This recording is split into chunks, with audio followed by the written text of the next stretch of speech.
And hello and happy new year. Welcome to Open, the one and only show opening the Bronx and the rest of the world right to you. I am Daren Jaime. Today we'll update you on what's happening in and around our borough in New York City. Coming up, we'll discuss FreshDirect's top 5 food trends for 2024. We'll have more details later on in the show. And then we'll sit with an entrepreneur discussing her insights on entrepreneurial startup, as well as development for women, and discover the principles that have driven her success. A little later on, we'll discuss the alarming trend of antibiotic overuse for viral infections and the profound impact it's having on public health. And then we'll talk to one entrepreneur discussing the remarkable journey of establishing a dynamic space for music and technology. And then lastly, we'll learn how one organization is working to demystify puppy raising, sharing opportunities for people and companies to raise service dogs. So stay tuned because all this and much more is heading your way. Right now, we're officially open.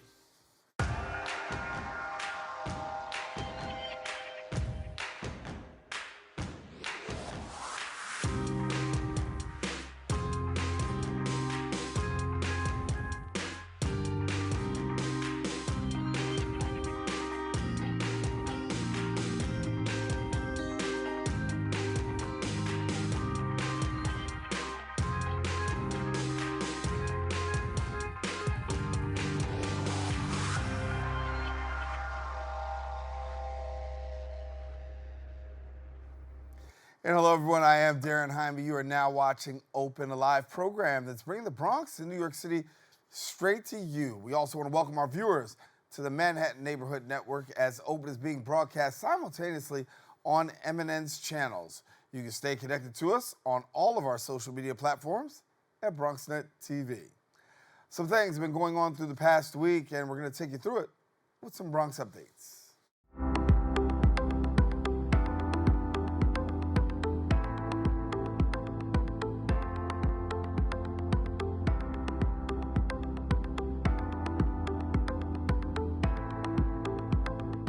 And we start off with community news. Neighborhood Shop hosted a play showing the different forms of abuse that elderly adults may experience. Our BronxNet reporter, Jonathan Calixto, was there and brings us more details. As part of Domestic Violence Awareness Month, Neighborhood Shop is showing the community how they can help break the silence. The elder abuse is not really reported. We want to make sure that the community knows that, we're here to help. Our services are completely, free. The goal was really just to bring out about more awareness as to what is happening. Featuring skits highlighting different forms of abuse that elders may experience, for Ashley Carlos, outreach social worker at Neighborhood Shop and creator of the play, the goal was to start a conversation, something she noticed was already happening among the actors. People were talking about their own experiences. They were talking about experiences of their friends who have gone through it. And this is the goal, right? The goal is to really bring more people to have a voice. For the actors involved, programs and resources like this are essential. And because we need to notify the seniors that they can get help, whether it's in English or in Spanish. We're trying to do the best to show the people that we are doing good. We are senior, we are not old. Breaking the silence in elder justice play is one of the many ways Neighborhood Shop looks to engage with the community. Reporting for BronxNet, Jonathan Calixto. And thank you, Jonathan. In other news, friends, family, and colleagues gathered to honor the late police officer Richard Lopez with the street naming ceremony. Our BronxNet reporter, Brittney Albane, was there and brings us the story. In the Randall Avenue section of the Bronx, friends and family gathered to honor the late police officer Richard Lopez with a street naming ceremony. This was a great way to exemplify that, to illustrate how great he was, and I think the turnout was awesome, and it just showed how important he was to this community and to this world. Officer Lopez gave his life to serving, having served in both the U.S. Army and NYPD. In 2018, he passed away due to health complications from the time he spent saving others on 9/11. As a student, walking home, and he was running to help folks at the Trade Center, and so he paid the ultimate price for that. Looking back on the person Officer Lopez was, colleagues exchanged jokes and fond memories of selflessness, dedication, and love for salsa music, but are forever grateful to have crossed paths. They came no better than him. As Officer Lopez's sign is revealed, Councilmember Marjorie Velasquez encourages Bronxites to be better New Yorkers, look out for one another, and never forget the heroes who protect us on a daily basis. Certainly it's a tough job, and the families and the friends, we got to stand by them and elevate them one after another. To honor the life and legacy of the late Officer Richard Lopez, you can come check out his codenamed street right here near the Cross Bronx Expressway. Reporting for BronxNet, Brittney Schuyler Albane. And thank you, Brittney. We're switching gears now, moving over to cultural news. Yafa Cultural Arts celebrated the 50th anniversary of hip-hop at the Sugar Hill Museum. Our BronxNet reporter, Kyrie Moody, brings us the details. Yafa Cultural Arts celebrates the 50th anniversary of hip-hop at the Sugar Hill Museum. The exhibit dates all the way back to the African culture leading up to the age of Jay-Z. So the name of this program is From the Jelly to Jay-Z, celebrating 50 years of hip-hop. So we're going to take you all the way back to the continent of Africa in tradition. We're starting with the drum call. We're starting with the traditional Salu Susu, who is from generation to generations. He is a family of the Jelly, of the oral historian, of the griot, and then we get right into it. Self-Suffice, also known as the rap poet, has a passion for poetry and hip-hop. He combines both to create his artistry and captivate his audience. He even dropped a rap poem for us. What I got going on is, I'm flowing on.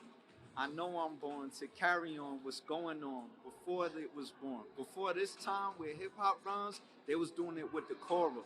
So they had to give you the information but never bore you.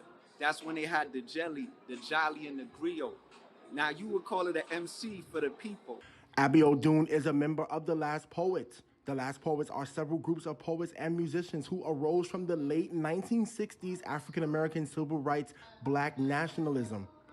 The name was inspired by a revolutionary South African poet who believed he was in the last era of poetry before guns took over.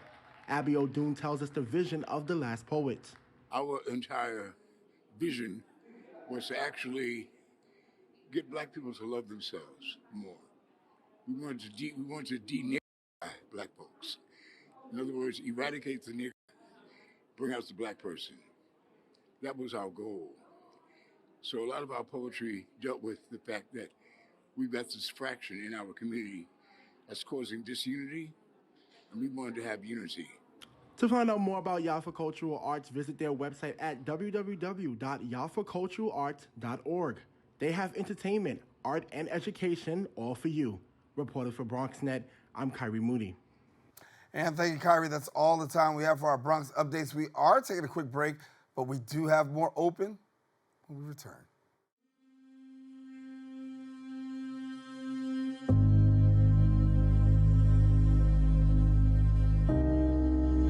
Only 57% of New York City high school students are college ready by their senior year.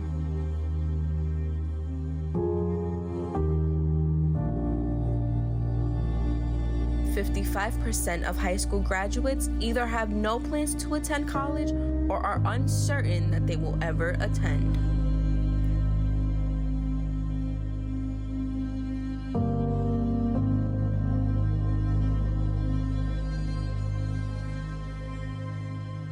.34% of young adults don't go to college because they can't afford it.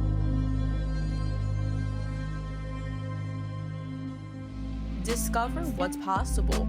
BronxNet's education programs, internships, and opportunities help engage and inspire Bronx youth and beyond to pursue their passions. Be a part of the BronxNet family. Whether you're interested in our shows, joining a class, or donating to support our mission, visit bronxnet.org to learn more. And we are back. FreshDirect has unveiled its 2024 food trends and their insights. It encompasses aspects from flavor and functionality to sustainability and influence. The annual list provides a glimpse into the latest developments into the industry's innovation as well as evolving customer preferences. Here now discussing more is the seafood manager of FreshDirect, Brittney Bullock. And Brittney, glad to have you with us.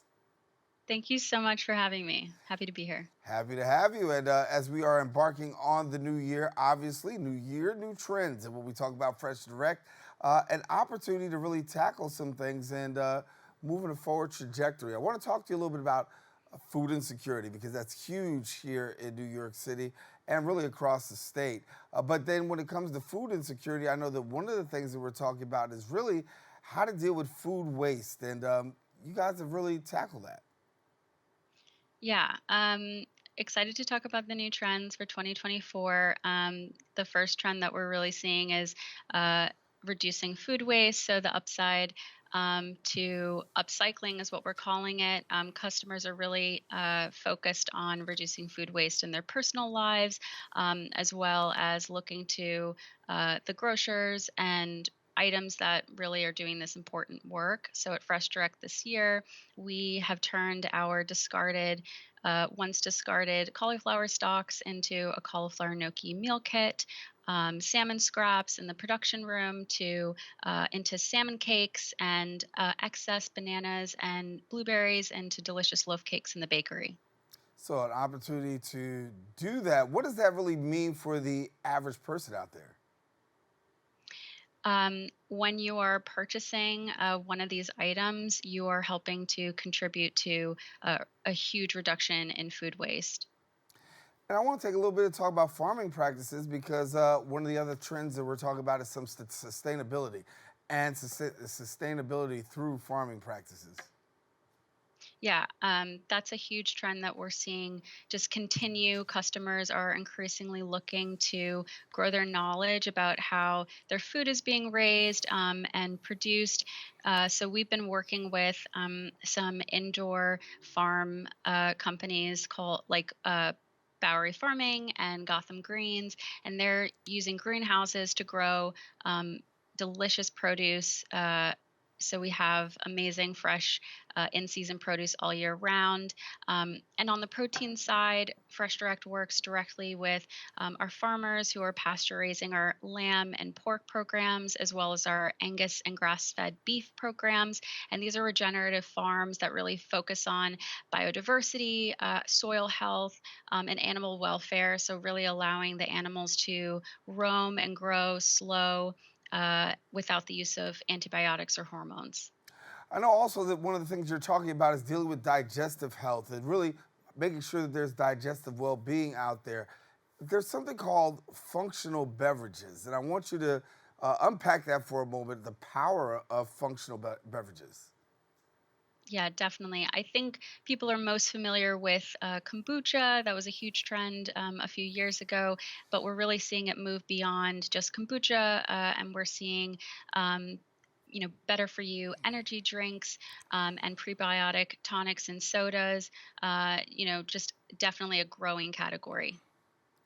And also small plates is a popular trend that I hear that it's on the rise in 2024. What can you tell us about the small plate trend? Yeah, last but not least, and one of my personal favorite trends is the meze style eating. So yeah, small plates, specialty dips, snacking cheeses, and my personal favorite, tin seafood, which is a growing category that we launched at FreshDirect in 2018 with a few items that has just only grown and will continue to expand in 2024. So how are you able to really determine what these trends are and how do you pivot? So we really leverage our merchant expertise at FreshDirect. The merchants here are getting samples in constantly, new products that have yet to hit the market, as well as a lot of data that we can kind of monitor and see what is like emerging as brand new categories. Yeah.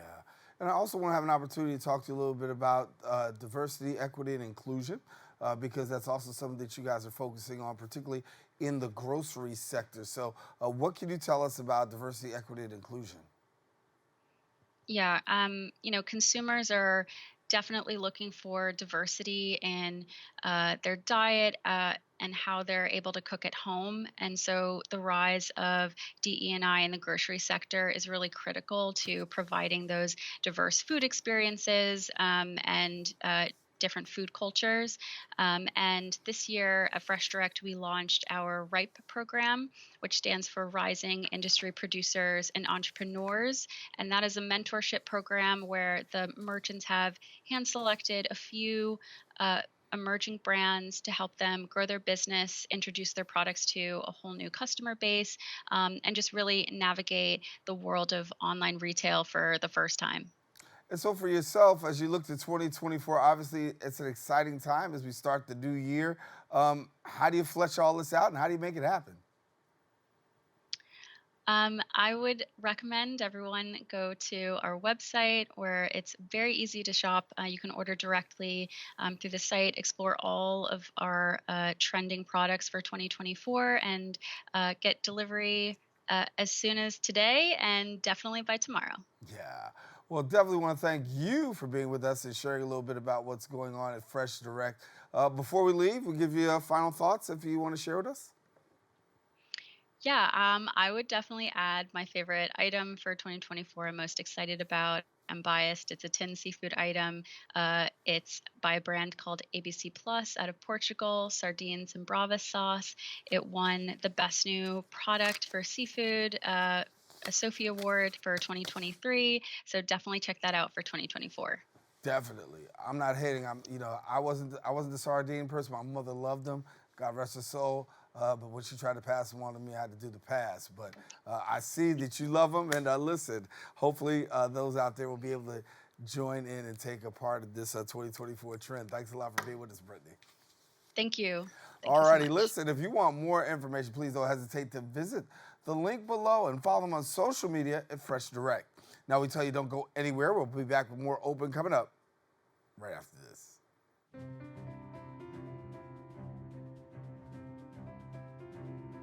I remember when the Bronx did not really have a media outlet properly representing the people of the Bronx. BronxNet provides for the community by being a community where people can be empowered to share their voices. We are in a really great place technologically. We've got all the resources that we need to be effective. Whether it's through cameras, storytelling, editing, we have provided those services for 30 years.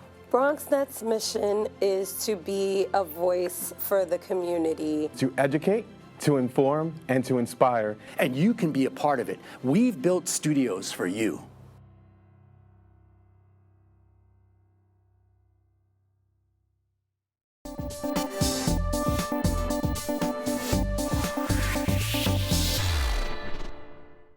And we are back with over 15 years of experience as a leader, an entrepreneur, and a fashion designer. Our next guest has not only carved her path in the fashion industry, but has become a driving force behind entrepreneurial startup and development for women.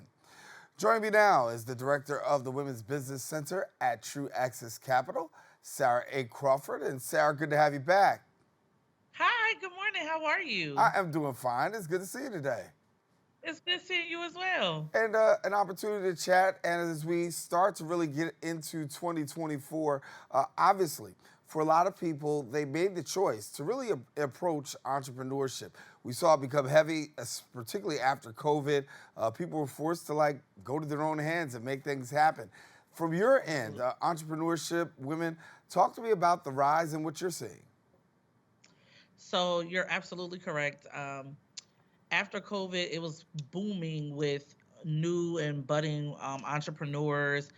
And right now, I'm really seeing people move into that digital space, wanting to be online, really wanting to make sure that in the case that we ever shut down again, that they have a space online and they also have, their community brick and mortar to still run their business and generate revenue. But a lot of product service and a lot of service-based businesses they're very much so rising right now. And when we talk about women, honestly, women entrepreneurs are on the rise as well. And I know you work specifically with them and also helping them to really identify career paths. Talk to me a little bit about what you're seeing by way of women entrepreneurs right now. So right now, I just feel like, again, all entrepreneurs are rising, but women in particular, they're really wanting to have a space, take up space, as I like to say. They want to take up space. They want to leave their mark, create generational wealth, create legacy for their families. So right now, I see a lot of women going into really like what do we call it? Like the AI space. A lot of people are going into trucking. A lot of restaurateurs. So those are the industries that I'm seeing here currently where I am. But they're very much carving a path for themselves. Like I said, really wanting to take up space and really make a name for their brand and for their business brand as well. So we're probably going to see a lot more women on panels, a lot more women on social doing reels, talking about all the great things that we need to be doing also as entrepreneurs if you were in fact an entrepreneur. And what's the conversation that you have with entrepreneurs, particularly our women entrepreneurs, in this time and space? Because we know, as you say, things are on the rise, but you know the to-dos and not to-dos. So I always tell people one of the things you definitely need to do is have some clear vision. It is great to have great ideas, but have clear vision because that's really what's going to be able to sustain your business. And in addition to having a solid business plan, like I say, it's a living, breathing document. As your business changes, as you pivot, that should be changing as well. It's really the roadmap to your business so that you are aware of what needs to happen and so is your team. So we're definitely that's definitely something I'm going to tell individuals who are wanting to move into this space. Number two, I'm definitely going to tell you to know your numbers. I like to say buy your weakness. I am not a financial person. I love creative things. However, we definitely need to know our numbers and not just your financial numbers, but also your stats. When you're trying to create impact and you want individuals to be able to see what you are building, know your stats and know your numbers. We're talking about numbers. Let me get at it right here and talk about pay equity because we know that's real and we know that's something that, the gender pay scale is still under construction. I'll put it like that. Talk to me about that. How do you educate those entrepreneurs about really finding your worth and your value and getting it? That's such a topic that needs to be talked about so much more. And I believe that it starts with mindset. I'm constantly talking about mindset because as an entrepreneur, you think, oh, I'm new, I can't charge this, I can't charge that. Really making sure that you understand your competitor advantage, like I say, your secret sauce, knowing what your SWOT, strengths, weakness, opportunities, and threats are. That is going to help you be able to know what your worth is as well, so that you know what's going on around you and you can price yourself accordingly. Because when you don't do that, you definitely are. It's detrimental to your business. You're not giving yourself a good start. So making sure, like you said, numbers, making sure that you know those numbers and what's going on around you. So that's going to require a little research so that you're able to position yourself in a place where you can thrive and then you can continue to grow and scale. Yeah, I'm talking with Sara, and she's giving us some insight here into 2024, talking about women and entrepreneurs and the things that women are really tackling right now. One of those things that I know is at the forefront is there's still this label distinction, that there's this fight to really overcome labels and stigmas and stereotypes. And what are you seeing from a person that has boots on the ground? How real and how prevalent is that? It's so sad that we're still in this space, but it's very much prevalent. I do see constantly that individuals of color don't get the same level of access or opportunity that others do. And when they are able to get access, it's still not the same, if that makes sense. There's no privilege, no perks there. So you have to work a little bit harder when you are, Black, Brown, in the Black, Brown community, to make sure that you're getting access, you're getting the correct information, that you're getting the support that's here to help you. There's plenty of resources out here, plenty of individuals to help, but not everybody's always willing. So there very much are, not even with minorities, but women as well. And sometimes they're very much taken advantage of because there's an impression that we don't know as much, or we're not going to go do our homework, and you could just kind of tell us anything you want to tell us and we're going to accept it. And in fact, that's not true. We're very much going to research, and we're going to make sure that we're getting the best deal, or, we're whatever it is, we're getting the best of whatever the situation is. But it's very much still real and it's still prevalent. I just wish that we could change that. And I feel like when we work together and we have the same visions in mind, we definitely are working toward changing that, slowly but surely. You've done a lot of your homework because, hey, you're here right now. But the reality is that for you, you started right around COVID. And during COVID is when you started really branching out some. Give us the journey for yourself, because now you're not just living it, you're also helping other people to walk into it. So give us a little bit about your journey and how you got here. So, I was the director of Women's Business Center for 8 years, so I've seen it firsthand. And I decided around COVID time that I really wanted to be able to kind of control what I wanted to do in my business and do it, kind of do it my way, be a little bit more creative about it. And it definitely was a hard time because, COVID had its ups and downs. But now moving forward, you chip away at it. And that's what I tell people. When you have a full-time job and you're also trying to start a business and a name for yourself, you have to, take it in chunks. You can't just devour it all in whole. So I worked towards it, and I was very intentional with who I aligned myself with. I was intentional on the things that I chose to do with my brand, but I had vision and I knew what I wanted to do. And one area that is very lacking are the arts. I am a creative first, as you said earlier. I'm a fashion designer background, but I also moved into this business space.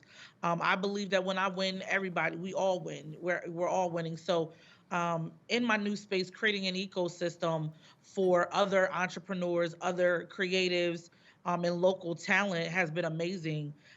So that's pretty much where I'm at. Yeah, well, congratulations. Great work is going on as you continue to uplift women, entrepreneurs, and really you're still on that social front too. Thank you so much for the work that you do, and glad to have you here in the new year. Thank you so much for having me. I appreciate you. All righty. Sara A. Crawford, I want to let you know if you want more information, don't hesitate to visit our website at saracrawford.com. We encourage you. Don't go anywhere. We'll be back with more Open coming up right after this.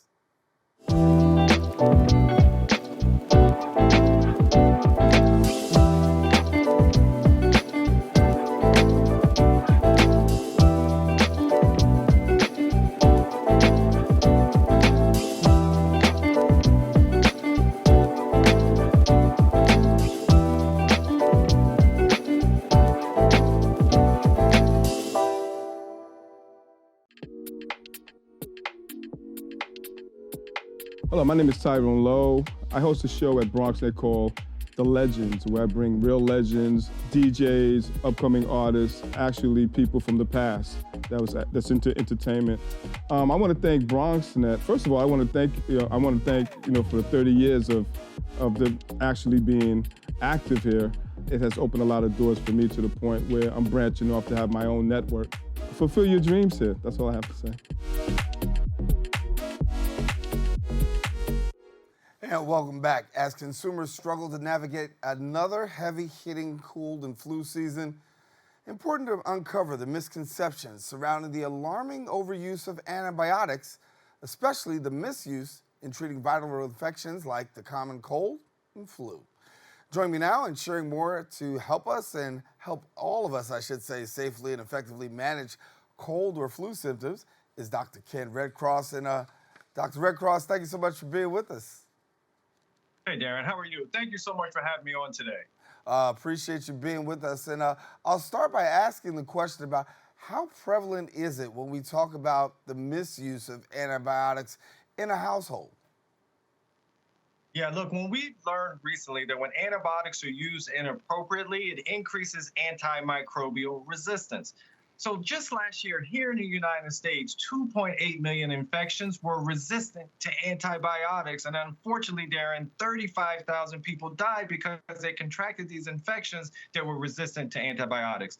But the silver lining is this, that we've decided to focus on urgent care centers, One study showed that in urgent care centers, 7 in 10 people ask for an antibiotic during this time of year, which is not what we want to do. When we talk about antibiotics, we look at it and we do some self-diagnosis, right? A lot of people feel as though, I can deal with this when it comes to the cold and the flu. But the reality is not so. We talk about bacterial infections, something different.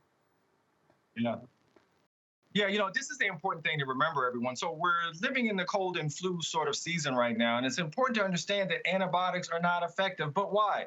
Because we know that bacteria have cell walls and antibiotics attach to the cell wall. Viruses don't have a cell wall, so there's nowhere for an antibiotic to attach to. That's why it's ineffective.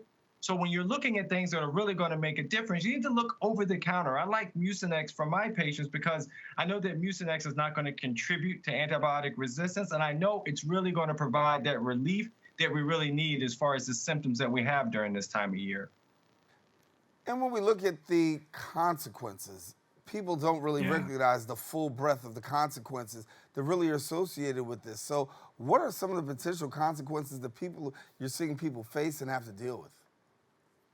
Yeah, look, some of the statistics that I mentioned before are the consequences that we're actually living. Think about these. Me as a practicing physician, certain antibiotics I can't use because of resistance. I have to sometimes go to IV antibiotics. The importance is to recognize that there are things right at our fingertips over the counter that can make a really big difference this time of year. I mentioned Mucinex because what we're really dealing with are high mucus counts, right? Or issues as far as with secretions and phlegm. Mucinex helps to break that up. It's a mucolytic that helps with the cough and the congestion, and I don't have to worry about contributing to this antibiotic resistance issue that we're having. And when we talk about this idea of antibiotic resistance, obviously we know it's becoming more and more prevalent in American households. But talk to me from the public health perspective. What's it looking like in the public health perspective as these numbers continue to rise? In the public health perspective, it's becoming a little bit of a challenge, but I'll tell you, this campaign that I started, I partnered, as I mentioned, with the urgent cares and primary care centers and Mucinex for this campaign that we call Flip the Script. It's here so that we can all get educated on wonderful shows just like this, so that we flip that script and recognize there's no antibiotic necessary here. Now, you do need to talk to your doctor. As I mentioned, we're all different, but we're definitely able to come around and say, look, what can we do to change what's happening in the United States right now? And there are some educational initiatives that are actually out there to really help people to become better educated, to know exactly what to do. I think when you talk about public health, education is always the best medicine. So give us a little bit about that.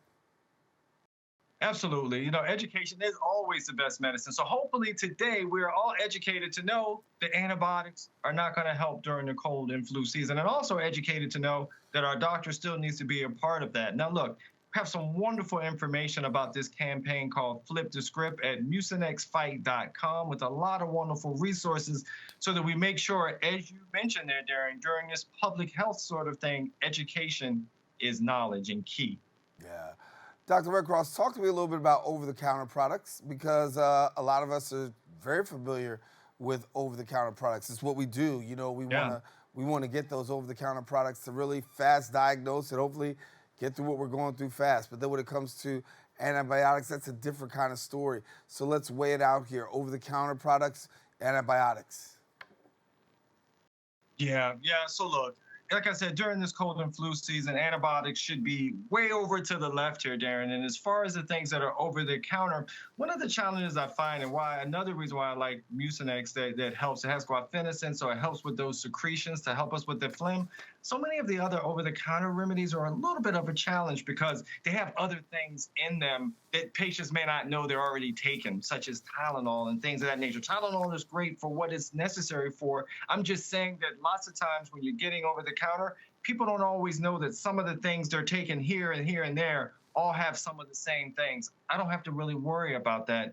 Typically, when I have my patients and we're talking about Mucinex and the benefits of these horrible congestion that we get during this time of year when we come down with the cold or the flu. So what is the optimal way of really dealing with cold and flu? So many of us are dealing with it and want to overcome it. I think that's the thing. People look at it and say, I want to get past this as fast as I can. And they think that by taking an antibiotic, is going to be the first line of defense, but it's really not. But what are some of the best ways to manage cold and flu symptoms? Well, look, there's a couple of things. I'll give you one beforehand, Daren, which is, of course, talking about the importance of hand washing. There are some wonderful studies everybody may not recognize, but that can keep us from getting it in the first place. Now, to your direct question of when you get those symptoms, it's those things that our mom always told her, our mom and dads, right? We need to make sure that we're getting the rest. And I also talk a lot about keeping down the S word. The S word for me, Daren, is stress, because those are the things that really impact us all year long. But especially during cold and flu symptoms or cold and flu season, it makes us more susceptible, and we need to be careful about that. A lot of people won't think about that S word, stress. I really didn't even equate that in the equation, but it's really real, huh? Yeah, it affects your immunity. We know this already, that, on some of these days, or even when you don't get a lot of sleep, it takes one sleepless night to really have a problem. When you wake up the next morning, your nose is running and that sort of thing. It's because it's about the immune system and making sure that we support that the best way that we can. And we can do that with making sure that we're getting enough sleep and keeping down the S word as well. Well, we're going to keep the stress down as much as possible. Dr. Redcross, before we leave, final information you want to share with us? Sure, everyone. So once again, flip the script is the importance. Antibiotics not necessary during this time, but once again, there is wonderful information at mucinexfight.com. Please go over there and learn even more about what we talked about today. All right, Dr. Redcross, thank you so much for being with us, and appreciate really the understanding, because for so many people out there trying to self-diagnose, trying to deal, but you set the record straight, and hopefully in 2024, we'll take better care of ourselves. Thanks so much. Absolutely. Thank you for having me on. Be well, everyone. All righty. Well, listen, again, if you want more information, please visit the website at mucinexfight.com. Encourage you don't go anywhere. We'll be back with more Open coming up right after this.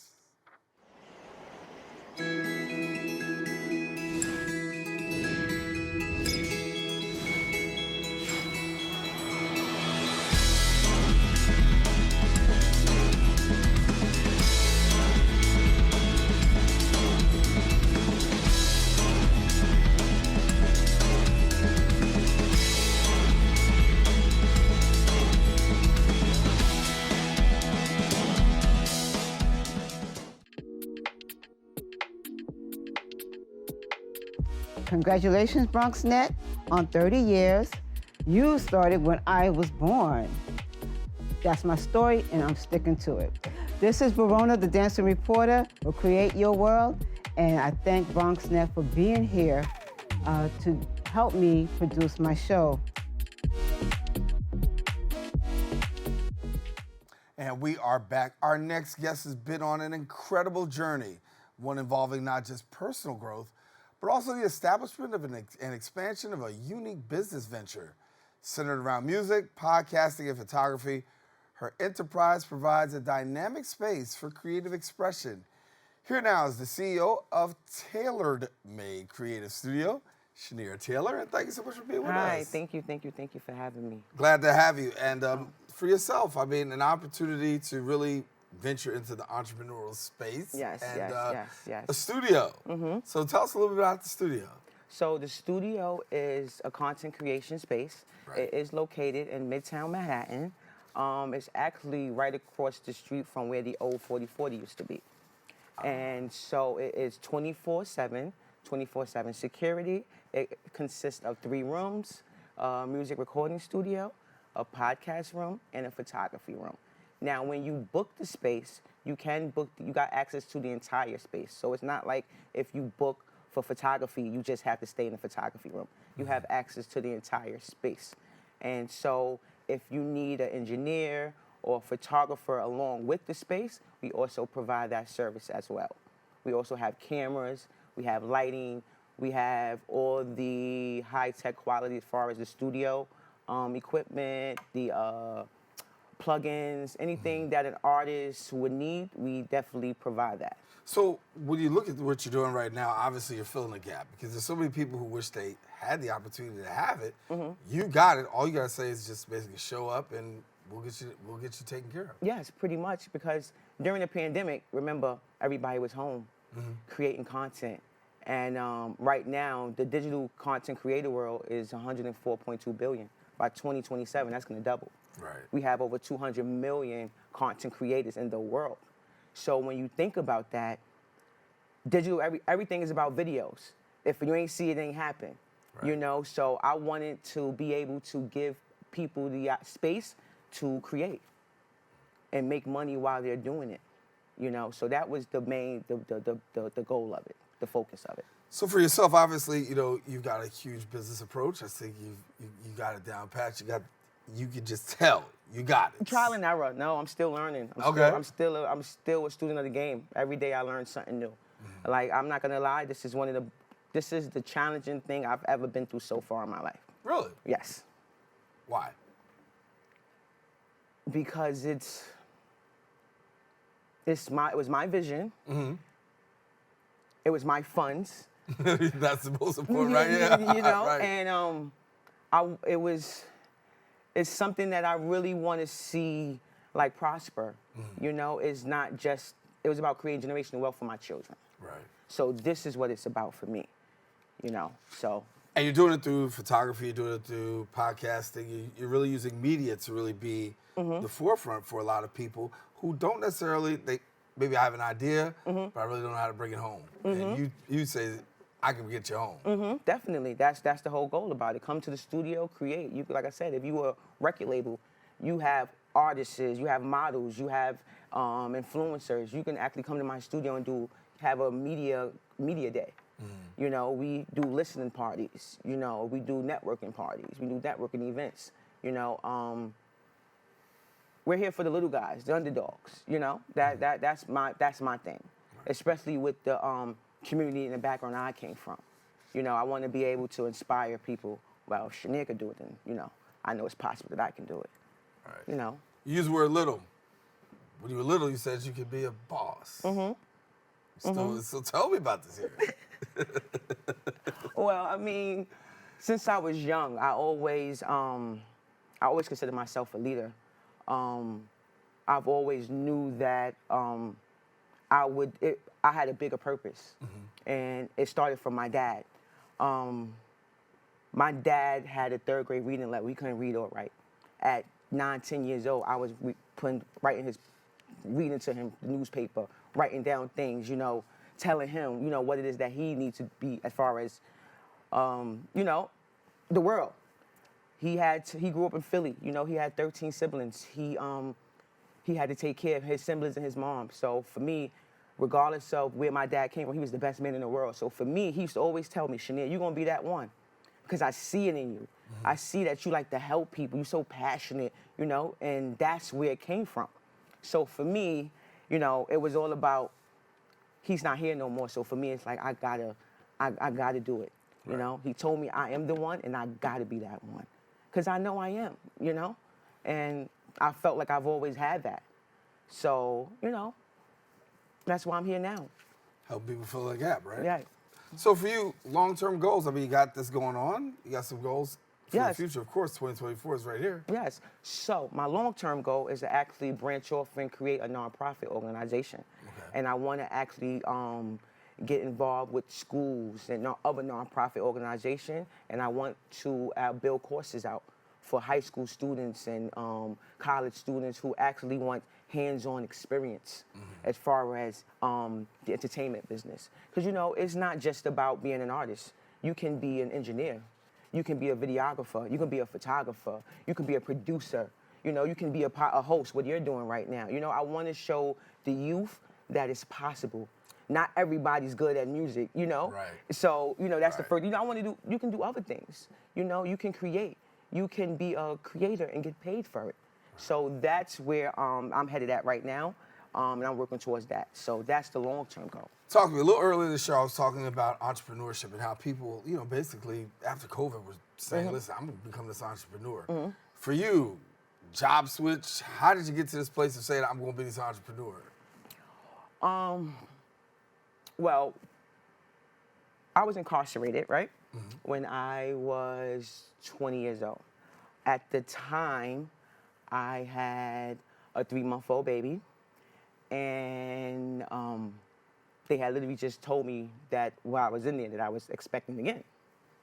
And so 12 days into my incarceration, my dad had a massive heart attack, and he passed away.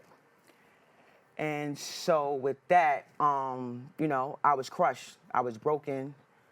It was hard. It was very hard for me being away from my kids, being in prison, losing my dad, not having an opportunity, being the only black female incarcerated where I was, because I was locked up in Maine. I actually gave birth to my son in prison. So that was really a hard time in my life. And so when I came home and I got my kids together, I had to start all over. I had to, I was homeless, you know, I had to, you know, get my life back in order, be a mom. And, you know, I was young. I was 22. I had 2 babies. They both 11 months apart. They both was in diapers, bottled milk and everything. And their father wasn't there as well. He was incarcerated. He did 12 years. And so I decided I went back to school. I got my associate's degree, and I decided to work for Department of Homeless Services. So I went and worked in the shelter system. And so that was my give back because someone did it for me. And so I love what I did, but it was like, I'm not living in my purpose. What is it that I want to do for myself? And so for me, I had to sit back and say, hey, you know what? I have to figure out what am I gonna do for myself to create generational wealth. And this is it. And this was it right here. You know, one thing that my best friend taught me one time, she said, you know, I love my job. She's a teacher. You know, I love my job, but every day you go in there as if it's your last day. And so, because it's not yours. Right. And that always stuck in the back of my head. And so for me, it was like, I got to take this risk. I have to take this risk because I'm big on what if I didn't happen, what would have happened, what could have been. I don't like to fail. And what I mean by fail, we all fail. I mean by not trying. That's my biggest fear. At least, even if this doesn't go the way I planned it, I know I tried. Right. You know? And I just go back to the drawing board. I don't think it's failing. I think you're trying and you're doing it. Okay. So keep doing it. Okay. And we're glad to have you. Thank you. I appreciate that. All right. Well, listen, I want to let you know if you want more information, follow her on Instagram. Yes. At TaylorMade Creative Studio. And we encourage you, please don't go anywhere. We got more open coming up. Stay with us. We're right back right after this.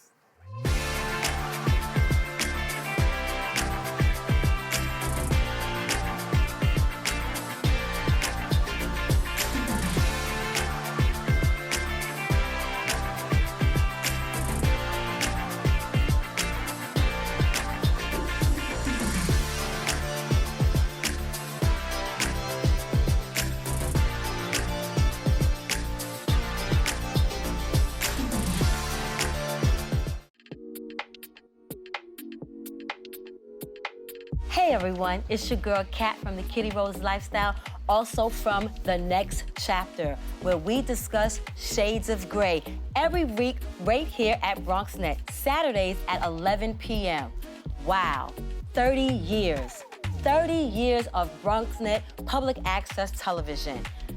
I'm a girl from Brooklyn and came to the Bronx 25 years ago, started my journey on BronxNet on public access television in 2016, and BronxNet is where I got my start. BronxNet, I feel like, is a home away from home. They support all of my endeavors, and I wouldn't have been able to be on any of the other channels if it wasn't for the fundamentals that I learned right here at my start here at BronxNet. So I am so appreciative. My son says I should stop telling people I'm from Brooklyn because I've been here now, Bronx strong, for 22 years. So I'm so grateful, and I wish you much success in 30 years, 30, 30, 30, 30, 30, 30, 30, 30 more, because public access is necessary so that people like myself can have a voice. Yes, BronxNet. It's your girl Kat from Kitty Rose. Check me out every Saturday at 11 p.m. right here, Channel 68, The Next Chapter, where we discuss shades of gray.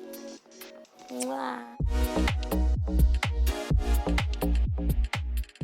And we are back, raising a puppy with the intention of training it to become a service dog and eventually parting with it can seem challenging. But the potential rewards can outweigh the emotional strain. The PenFed Foundation is actively involved in dispelling the mystique surrounding the process of raising service dog puppies. Joining us today are PenFed's Foundation CEO, James Schenck, I should say, and President Andrea McCarren. And thank you both for being with us. Great to be with you, Daren. Thank you. Thank you. And listen, when we talk about service dogs, and we really talk about service dogs, there's a great work here that's going on. But I want to talk to you a little bit about it and talk about service dogs, particularly in the workplace. Well, first at the workplace, PenFed's been very proud to raise service dogs over the last 5 years. A lot of folks sometimes are a little bit nervous bringing a dog into the workplace. It could not have gone better. The morale boost it brings to all employees, the cultural values of service, seeing an individual employee like Andrea who's raised 6 service dogs, bring a dog to work every day. The employees love that, doing something bigger themselves. They all love being part of that team. And also seeing the kindness and respect that dogs bring to the workplace in a staff meeting or in a board meeting. It's been truly very positive to our culture, and I encourage all CEOs across America to allow their employees to bring a service dog in training to work. Yeah, Daren, the scientific research actually backs that up. Having a dog in the workplace increases productivity, increases employee morale, and lowers blood pressure. What more could you ask for? Well, if it's lowering blood pressure, I'm sure a lot of people say, okay, and I know that's a great thing. Talk to me a little bit about, you got somebody with you as well, so talk to us a little bit about who's with you. I do. 9-week-old Pilot. It's kind of nap time for him, to be honest, so he's wandering around the studio here. But he has been such an asset in the workplace at PenFed Credit Union headquarters. You know, people just see him, and no matter what kind of day they're having, he brightens their day. And most importantly, because he's on a mission. And it takes a lot of people to socialize a puppy to become a service dog. Right now, Daren, the wait for a highly trained service dog, if you're a veteran or someone else with a disability, is up to 2 years. And the PenFed Foundation finds that really unacceptable because volunteers with no dog training experience can raise a puppy like I do with Pilot and prepare them for a really important life-changing and even life-saving mission. So what do I do if I want to become a puppy raiser? You talked about having no experience, right? What's the process that's involved in this? Well, the best thing to do is become the PenFed Foundation's website, penfedfoundation.org, and sign up. And so the way it works at PenFed, employee volunteers, PenFed pays for the food and the veterinary costs. We source the puppies through Canine Companions, who's been around for 1975. And as Andrea said, over 8,000 service dogs have been provided. And we pair them up. But again, the first 18 months is socialization, taking them on airplanes, taking them to the office, taking them to the park, taking them to a baseball game or a football game. And then after those 18 months, the service dog goes back to Canine Companions for 6 months of specialized training where they learn up to 50 tasks to provide that independence and freedom to that deserving veteran. And so we talk about service dogs. Talk to me a little bit about service dogs and people with disabilities, because they definitely play an important part in the life of those with disabilities. They play such an important role. I'm glad you asked that because people are just shocked at the skills that professional dog trainers can teach them. They can turn on and off light switches. They can open up a refrigerator door, literally fetch a bottle of water, and then they close the door. They can pull laundry out of a dryer.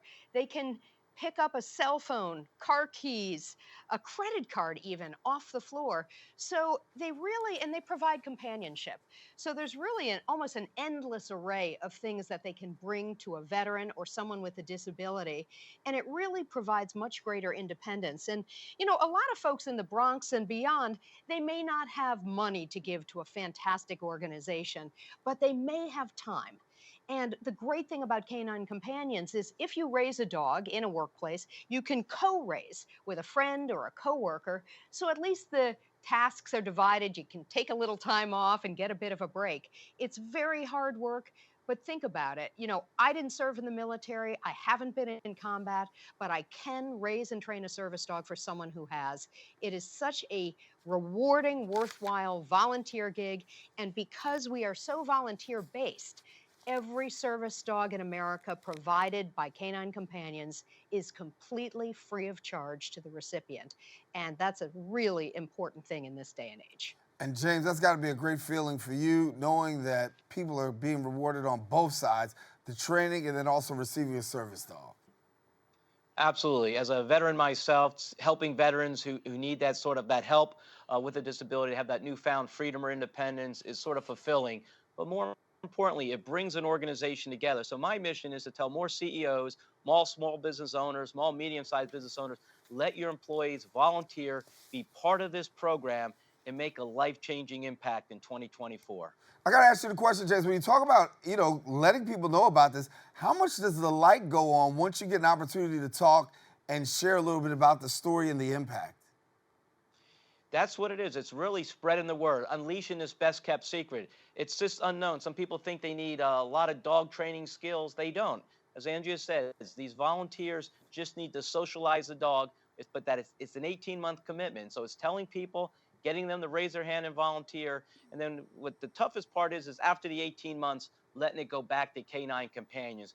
But I think all the ones who have raised the dog realize raising a service dog is going to benefit a life and literally save a life. And so they do it with quite a lot of pride. Andrea, I'm going to let you leave with the final word. What do you want us to know? Well, Daren, did you hear what he said? Unleashing the best-kept secret. I don't even know if you were going to play on words there. Right. But I love that you saw exactly what it is. So rewarding on both sides of the leash. Anyone can do it. I did it to give back to the community, to give back to those who have served. And I'm almost embarrassed. I feel like I got so much in return. So I really hope your audience sees this as an incredible opportunity. You know, we're at a time of year, a lot of people making New Year's resolutions. Resolve to give back to your community. And what is better than puppies and serving veterans? I can't imagine. Can you? No, I mean, you've really hit the nail on the head there. I mean, you saw the puppies. We saw a little bit about what the impact is, and hopefully somebody in 2024 makes that commitment. But I want you to know that James, Andrea, you've been great in terms of spreading the word and awareness, and hopefully somebody will take advantage of 2024. It's been great having you. Got to come back and share again. Thank you. Bet. And we're going to come visit your newsroom in the Bronx because, Pilot's napping right now, but he's pretty feisty and lively. Can't wait to introduce you to in person. And I'm gonna hold Pilot to a rain check. So that means that somebody's got to get. You got it. All right then. Absolutely. You take care. James, Andrea, good. Take care now. All righty, listen, if you want more information, visit the website at PenFedFoundation.org, and you can get all the information. And as one who's owned a dog, and been a dog lover, to know about the power of service dogs, they really tremendously make a difference in the lives of so many people. So if you can do something, do it. All right, want to let you know we come to the end of our show today. Thank all of our guests for joining us, I should say, and the viewers. Yes, you for tuning in. Now listen, if you missed any part of today's show, catch the recablecast on Optimus Channel 67. Verizon Files, that's channel 2133, or watch us anytime on the web at bronxnet.org. Also, get a brand new episode of Open, my girl Rita Valentine, coming to you on Friday. And this about wraps up this episode. For us, I am Daren Jaime telling you, make sure you keep this channel wide open, saying take care and God bless.